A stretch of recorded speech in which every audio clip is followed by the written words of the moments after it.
So this is François Schmitt from CNRS in Vimereux, France, and this is a talk about quadratic constitutive equation for the turbulent Kolmogorov flow.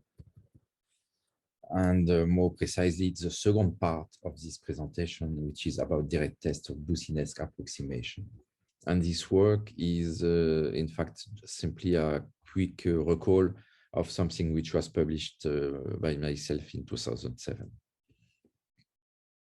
So eddy-viscosity is a problem, in fact, is used in order to solve the closure of Navier-Stokes equation, because when you perform the Reynolds average of Navier-Stokes equation, you obtain a new term, which is the stress, and you need to express the stress using mean quantities.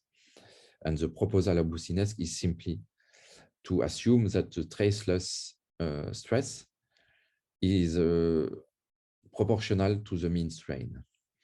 And this proportionality is, if we look at tensors expressions, proportionality is 2 nu-t. So nu-t is a scalar variable and is expressing the hypothesis, in fact, that these two tensors are aligned. And in the different models which are used even nowadays, in fact, what is done is to express this coefficient nu-t using other quantities characteristic of the flow. For example, in the k epsilon model, you express nu-t as a function of k and epsilon, which is the kinetic energy and the dissipation of kinetic energy. There is also the k omega model and also other models like mixing length, where in fact the nu-t is expressed simply as a given scale in the problem. So it's the different models I mentioned are listed here. So you have a proposal by Boussinesq, by Pront with a mixing length. Smagorinsky in 1963, mainly used in large eddy simulations. Then you have there was an early proposal also by Kolmogorov in 1942, and then the most well-known is the k epsilon by which was proposed in the 1970s. So these models, in fact, are really very frequently used in different fields, applied fields in engineering, like industry, applied fluid sciences, also in meteorology, in climate models, in hydrology, in oceanography. So, in fact, if we go back to the main hypothesis of this model, it's, as I said, it's an alignment between two tensors. And what can be done in order to test it is a tensorial inner product. So it's called the Frobenius inner product, also the double dot product. So the double dot is simply AIG, BIG. It means that, in fact, you multiply all the different components of the matrix term by term, and you add them. And using this, you can also introduce a norm, a matrix norm.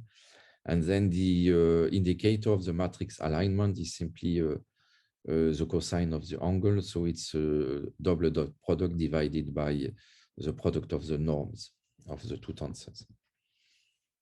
And if we do this with the double dot between R and S, it's a way to directly test the validity of Boussinesq hypothesis, because the alignment says that this number will be 1. So when this number is 1, the hypothesis is invalid. When it's 0, it's completely wrong. And when it's smaller than 1, so it's a way indicator. It's an indicator of the validity of the hypothesis. So to make a first test, we considered a simple shear flow. So it was DNS data, direct numerical simulation, and different databases were used, like parallel and annular channel flows, and also quet flows. For this kind of flow, the mean velocity, there is only one component of the mean velocity. And so there is only one term in the mean velocity gradient tensor. And also we have only one stress term, which is not zero. So the equation is simplifying. So we have the two terms S and R, which are given here. And there are different, here I plot the mean velocity, the normal stresses, and also the ratio, because what we see is, in fact, is the fact that the normal stress are all different. So if the normal stress are all different, we see by the expression of R that the diagonal is not zero. And if the diagonal is not zero, we can clearly see that we cannot have a proportionality between the two tensors. And this is, in fact, quantified by the indicator rho RS.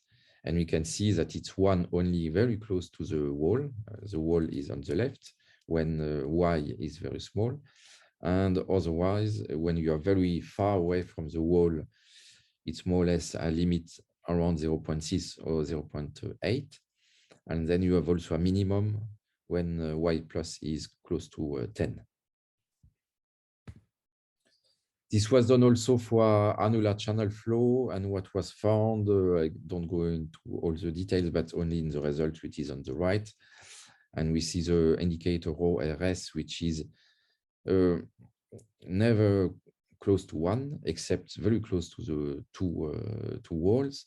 In the center, it's going to 0, and there is also a local minimum close to the wall.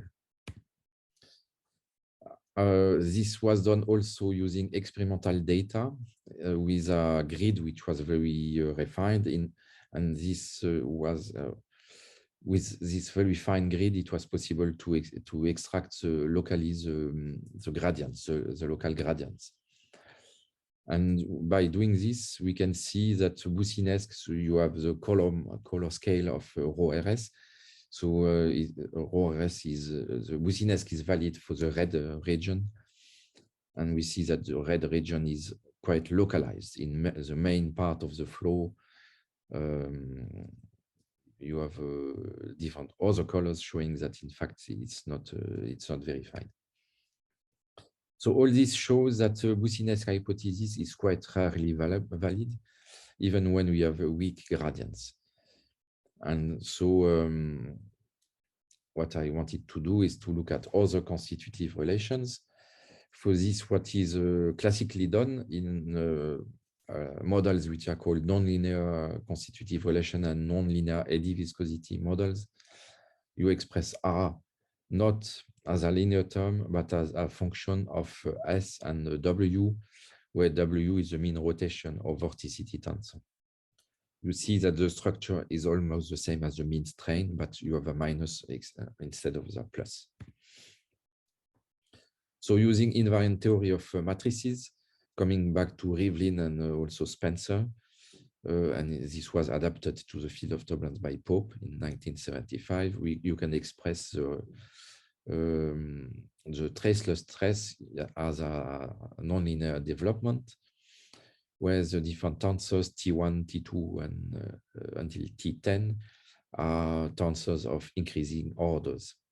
But if you want the easiest way, the easiest generalization of the linear term is to take 3 terms, which will be a quadratic development, and then you have R, which is expressed as S, coefficient of S, T2, and T3, where T2 and T3 are indicated here in the bottom of the screen.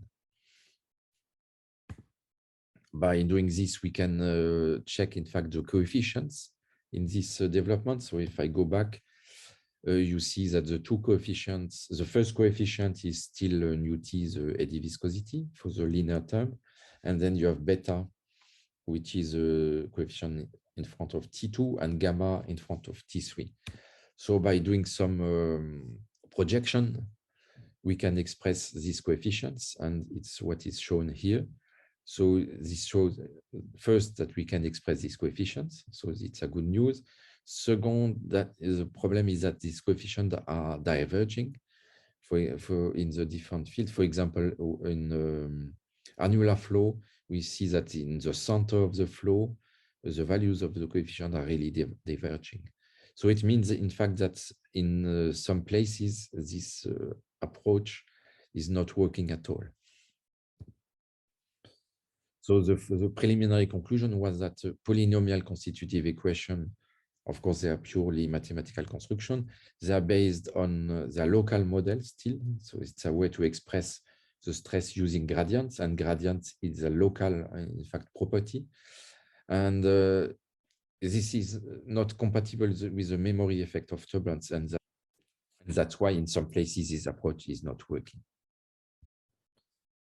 So this is the end of this second part of this series of short video, which was about direct test of Boussinesq approximation.